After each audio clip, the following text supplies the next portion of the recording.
अस्सलामु अलैकुम रहमतुल्लाहि व बरकातुहू। एक सवाल है कि तरावी की नमाज जैसे मर्द पढ़ते हैं, क्या औरतें भी तरावी की नमाज़ पढ़ती है? क्या औरतों को भी तरावी की नमाज़ पढ़ना चाहिए? तरावी की नमाज़ औरतों के लिए भी है, इसके बारे में बताएं। और तरावी की नमाज़ कैसे पढ़ेंगे? अगर औरतें पढ़ेंगी तो कैसे पढ़ेंगे? क्योंकि मर्दों का मामला होता क्या है कि वो मस्जिद में जाते हैं, इमाम साहब पढ़ाते हैं, पढ़ते हैं, और औरतें घर में पढ़ेंगी। कैसे पढ़ेंगे? क्योंकि मस्जिद तो औरतें जा नहीं सकती है, तो कैसे पढ़ेंगे? तो इसके बारे में बताता हूँ, आप मेरी बातों को गौर से सुने और मैं कोशिश करूँगा कि आसान तरीके से आपको बताऊँ। सबसे पहली बात आप ये जान लें कि तरावीह की नमाज जैसे मर्दों के ऊपर पढ़ना ज़रूरी है, वैसे ही औरतों के ऊपर भी पढ़ना ज़रूरी है। ठीक है, तरावीह की नमाज ये सुन्नत मौक़दा है, ये भी आप जान लें। सुन्नत मौक़दा का मतलब ये है कि ताकीद के साथ इस सुन्नत को अदा करना है, यानी कि इसके बारे में ताकीद आई कि इसको आप अदा करेंगे। अगर इसको बग़ैर शरई उज़्र के आप छोड़ते हैं, छोड़ने की आदत बनाते हैं, तो फिर इसका गुनाह आपको होगा और आप अज़ाब के मुस्तहिक होंगे। तो ये बात आपको समझ में आ गई कि तरावीह की नमाज जिस तरीके से मर्द पढ़ेंगे, औरतें भी पढ़ेंगे। अब रहा मसला ये कि मर्द और औरत जो दोनों जो पढ़ेंगे, तो पढ़ने में फ़र्क क्या होगा? मर्द किस तरीके से पढ़ेंगे और औरतें किस तरीके से पढ़ेंगे? तो इसके बारे में आपको बताता हूँ कि मर्द जो तरावीह की नमाज़ पढ़ते हैं वो तो मस्जिद में पढ़ते हैं, या फिर बहुत सारी जगह पर होता क्या है कि कोई ऐसी जगह हो जैसे बिल्डिंग वगैरह, घर वगैरह में भी बहुत सारे लोग पढ़वाते हैं। एक हाफिज़ जो होते हैं, जो कुरान मुक़द्दस सुनाते हैं, पढ़ते हैं, उनको मुंतखब कर लेते हैं, इमाम बनाते हैं, फिर पीछे बस 20 आदमी, 40 आदमी, 50 आदमी मिलकर पढ़ते हैं। ये बात समझ में आ गई कि मर्द हजरात पढ़ लेते हैं। ठीक, औरतें कैसे पढ़ेंगी? औरतों का पढ़ने का तरीका यह है कि जिस तरीके से वो नमाज़ पढ़ती है उसी तरीके से इस नमाज को भी पढ़ेगी। सबसे पहले आप ये जान जाएं कि तरावीह की नमाज 20 रकात है। कितनी रकात है? 20 रकात है। और 20 रकात नमाज पढ़ने का तरीका क्या है? 2-2 रकात करके पढ़ेंगे, यानी कि 2 रकात की नियत करेंगे और जब 2 रकात मुकम्मल हो जाए फिर 2 रकात की नियत करेंगे। इस तरीके से आप 20 रकात पढ़ेंगे। पूरा पढ़ने का तरीका यह है कि जिस तरीके से आप नमाज़ पढ़ते हैं, जो सूरा आपको याद हो, जैसे मिसाल के तौर पर आपको 4 सूरा याद है, तो आप पहला सूरा पहली रकात में, दूसरा रकात में दूसरा सूरा, 2 रकात मुकम्मल होगी। फिर आप जो 2 रकात पढ़ेंगे तो फिर तीसरा सूरा, फिर चौथा सूरा, 4 रकात आपकी हो गई। ठीक है, 4 रकात होने के बाद आप थोड़ी देर वहाँ पर बैठ जाएंगे। वहाँ पर एक दुआ पढ़ी जाती है, मैं स्क्रीन में दे दे रहा हूँ, इसको आप पढ़कर याद कर लें। अगर आपको ये दुआ याद नहीं है तब भी कोई बात नहीं है, आप 1 मिनट बैठ जाएं, उसके बाद आप फिर से पढ़ें। अगर आप नहीं बैठना चाहें तब भी नमाज आपकी हो जाएगी। उसके बाद फिर आप 2 रकात की नियत करेंगे और फिर पहला सूरा पढ़ेंगे, फिर दूसरी रकात में दूसरा सूरा, ये आपकी 6 रकात हो गई। फिर आप 2 रकात की नियत करेंगे, फिर तीसरा सूरा, फिर चौथा सूरा, यानी कि इसी तरीके से करते करते आप एक लाइन से 20 रकात पूरा करेंगे।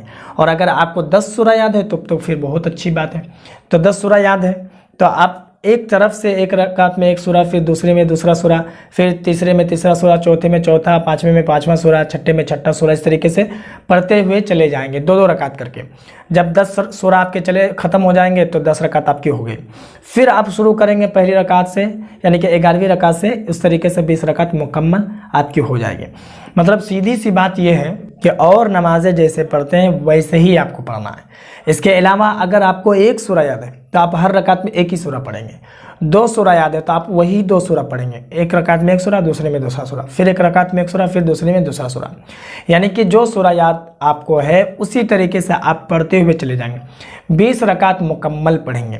यहाँ पर एक और नुकता बता दूँ कि बाज़ औक़ात औरतों के काम वगैरह भी होते हैं घर में, तो जैसे मिसाल के तौर पर 4 रकात पढ़ी, उसके बाद घर के कोई काम आ गए, तो वो काम चाहे तो कर सकती है, करके फिर दोबारा पढ़े, है ना। यानी कि शुरू से अब नहीं पढ़ना है। फिर 4 रकात इसकी हो गई, अब 12 रकात पूरा करना, फिर 4 रकात पढ़ी, 8 रकात पढ़ी, फिर कोई काम आ गए या बच्चे रो रहे हैं तो वो उसे सुला सकती है, घर के काम कर सकती है, फिर आकर के वो पढ़ सकती है। यानी कि इस तरीके से रुक रुक के वो चाहे तो पढ़ सकती है। सहरी का वक्त ख़त्म होने से पहले पहले अदा कर लेना है, इस तरीके से आप पढ़ सकते हैं। ये आसान तरीक़ा है जो मैंने आपको बताया।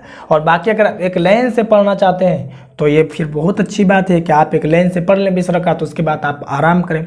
यहाँ पर एक बात और बता दूँ कि इसमें वित्र की जो नमाज़ पढ़नी है वो कब पढ़नी है? तो वित्र की नमाज़ आप सबसे आखिर में पढ़ेंगे, यानी कि इशा की नमाज़ है, पहले 4 रकात सुन्नत पढ़ेंगे, सुन्नत गैर मौक़ूदा अगर ना भी पढ़ें तो कोई बात नहीं, 4 रकात फ़र्ज़ पढ़ेंगे, उसके बाद 2 रकात सुन्नत पढ़ेंगे, 2 रकात नफल पढ़ेंगे। ठीक, इसके बाद आप क्या करेंगे कि तरावीह की नमाज़ 20 रकात जो है वो आप पढ़ेंगे। बहुत सारे लोग 8 रकात पढ़ते हैं, नहीं, ये हज़रत उमर फ़ारूक रज़ी अल्लाह ताला अन्हु के ज़माने से चला रहा है कि 20 रकात आप पढ़ेंगे। ठीक है, 20 रकात पढ़ना है आपको। जब मुकम्मल हो जाए तो उसके बाद फिर आप वित्र की नमाज़ 3 रकात पढ़ेंगे, जो पढ़ते हैं जिस तरीके से पढ़ते हैं वैसे ही। उसके बाद फिर 2 रकात नफल पढ़ेंगे। तो ये तरीका है औरतों के नमाज़ पढ़ने का, तरावी की नमाज़ घर में पढ़ेगी। इसके अलावा जैसे बहुत सारे हमारे भाई ऐसे भी होते हैं, जैसे मस्जिद दूर है या फिर कारखाना वगैरह में काम कर रहे हैं, ऑफिस में है, तो वो कैसे पढ़ेंगे? तो वो भी इसी तरीके से पढ़ेंगे, इसमें कोई डिफरेंस नहीं है। हाँ, नियत बांधने का मामला जो है, हाथ बांधने का जो मामला है, जैसे औरतें यहाँ तक हाथ उठाएगी, मर्द यहाँ तक उठाएंगे, औरतें यहाँ बांधेंगी, मर्द नाफ के नीचे बांधेगा।